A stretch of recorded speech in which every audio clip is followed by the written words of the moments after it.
In today's video, I'm going to teach you how to install PyTorch in Jupyter Notebook.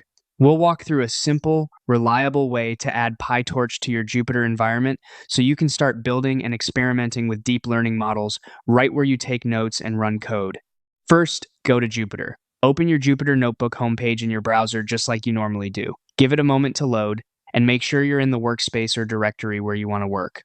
This keeps everything organized and ensures the installation happens in the environment you're actually using.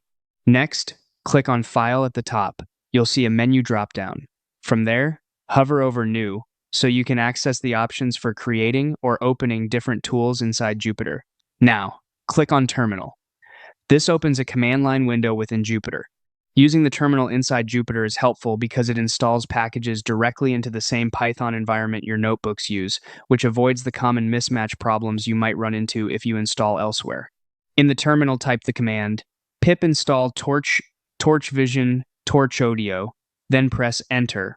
Torch is the core PyTorch library, while Torch Vision and Torch Audio add handy tools and datasets for computer vision and audio tasks. Depending on your setup, your system might use pip or pip3. Use whichever matches your Python version. Make sure you have an internet connection and give it time. These packages can be sizable, so the download and install may take a few minutes. You'll see messages as it resolves dependencies and installs the wheels. If your terminal reports something like requirement already satisfied, that simply means PyTorch and the related packages are already installed in this environment and you're good to go. If it shows successfully installed, you're all set as well. That's it. You've installed PyTorch in Jupyter using the built-in terminal, keeping everything in one place.